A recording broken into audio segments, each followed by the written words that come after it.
It's good to have you all with us this morning. I see a few new faces. Welcome to St. Stanislaus. And above all, Bishop Smith, welcome to our church as well. Good to have you in our midst. Those of you who are old enough to remember 50s and 60s, you could probably have a better understanding of the question that was asked of Jesus in today's gospel. Lord, is it true that only a few can be saved? If you were blessed to be Roman Catholic in the 50s and 60s, you knew that there is no salvation outside the Roman Catholic Church. And all your Protestant friends, all your Jewish friends will burn in hell. That's what many of Catholics believed back then. That's what many of us were taught. There is actually a Latin saying, extra ecclesiam nulla salus, which means there is no salvation outside the church. And most of the times it was interpreted that outside Roman Catholic Church there is no salvation whatsoever. And many of you were wondering, how come? You know, my friends who are Protestants, my Jewish girlfriend or boyfriend, I don't want them to burn in hell. I want them to be happy with me forever. It makes no sense to believe that only a few chosen ones can be saved. That question comes from our human experience, because we know people. We all have known people who are supposed to not be saved, in according to some preachers or Christians or either people from different religions. And once you know someone who is supposed to go to hell, you think to yourself, it can't be true. Because they are good people. Sometimes they are better people than I am.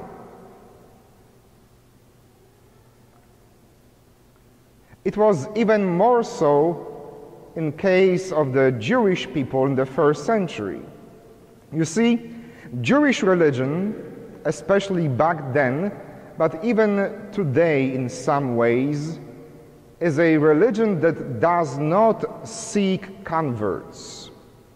Christians send missionaries all over the world, to Asia, Africa, America, everywhere, and we try to convert them to Christianity, right? That's why we have those mission appeals and things of that nature. Now, Jewish people don't do that. They don't want to convert different nations to Judaism, because you become a Jew by your birth, by your DNA, so to speak. You don't become a Jew because someone convinced you to be a Jew. You become a believer in God of Abraham and Moses by your mother's faith. And so Judaism as such is not a religion of converts. It is a religion of birth. You either are Jewish and you belong to God's chosen people, or you are Gentile and you don't belong to God's chosen people. So the person who is asking Jesus, is this true that only few will be saved, must have met someone who was not Jewish and who impressed him, who appeared to be a good person and made no sense to him that only Jews can be saved. It just doesn't make common sense that very few, very special chosen people get to be saved. Usually, it is our narrow understanding and not a narrow gate that Jesus speaks about. More often, it will be our narrow mind than the path that leads to salvation. Now, please notice that both Jesus and Isaiah, from the first reading, speak of people of different nations, different languages, coming from the east and west, north and south, to God's holy mountain. Now, that doesn't sound very exclusive, does it?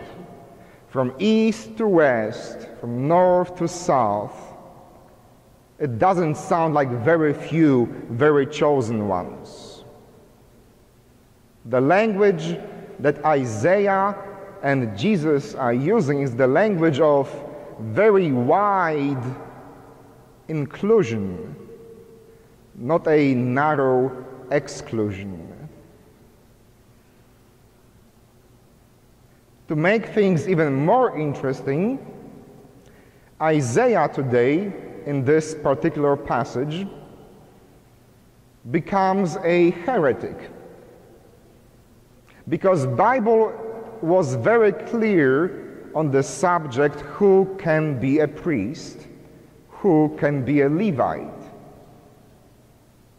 In order to be a priest in a Jewish religion of the temple, you had to be born into the family and descendants of Aaron. If you happen to be from different family, there is no way you could be a priest. If you wanted to be a Levite, you had to come from a Levite's family. So your pedigree mattered. It's not like today that Deacon Tom says, I feel called to be a priest. So we say, yeah, we think you are good enough. You could be a priest. Back then, good enough was not enough. You had to show that your lineage, your pedigree, leads to Aaron or Levite to be a priest. But Isaiah, in the very last sentence today, says, and some of these people I will make priests and Levites. Meaning some of these Gentiles who come from east and west, north and south. Some of them will become priests and Levites. And you know what? That's a clear example of heresy. Because the Bible is very black and white on that question. Who can be, who cannot be a priest or a Levite?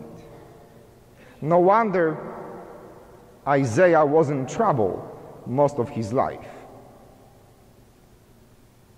To propose such a radical solution to priesthood that anyone from east or west, north or south can be called to the priesthood was a radical heresy,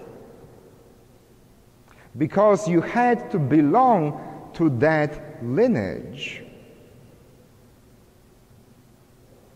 And so Jesus builds on that theology of Isaiah, and he says, some of you will claim, but we are Jewish, but we are Polish, we deserve to be saved.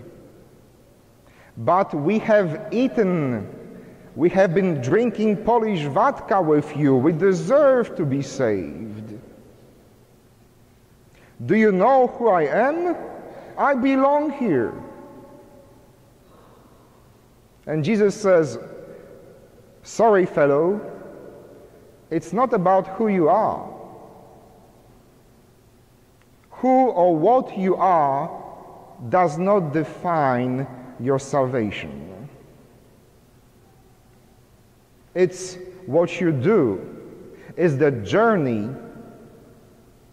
is the pilgrimage of your life that leads you eventually to that gate, no matter how narrow or wide it happens to be. If you believe that because you are Polish or Irish or German or Italian or Jewish should give you a special treatment, you are seriously wrong.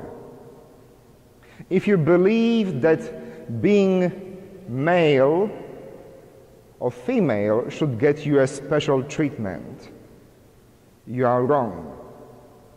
If you believe that being straight should give you a special treatment, you are wrong. If you believe that what you are makes you privileged in God's eyes, you are wrong. It is about the journey. For both Isaiah and Jesus say, people will come from east and west, north and south. And you cannot get to that gate without a journey. You have to leave your pedigree and lineage behind, and you have to start a journey of faith.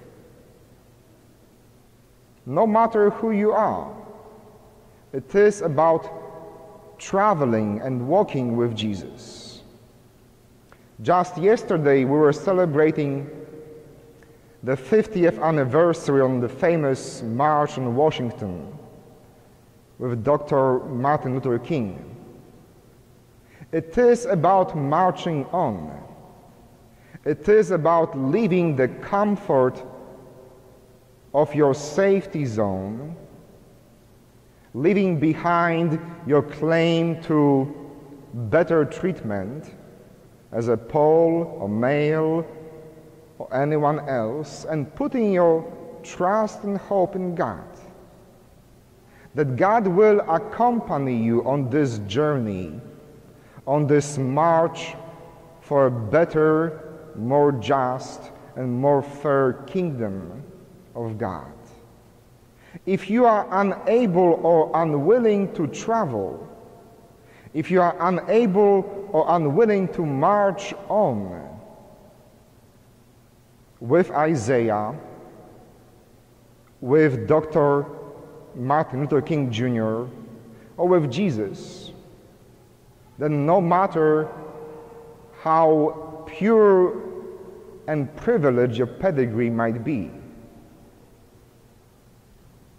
you will not get to claim it when the important day comes around.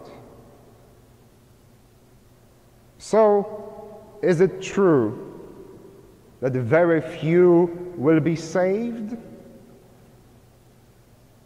The answer to that question depends not on how narrow the gate is, but on how wide or narrow our thinking happens to be.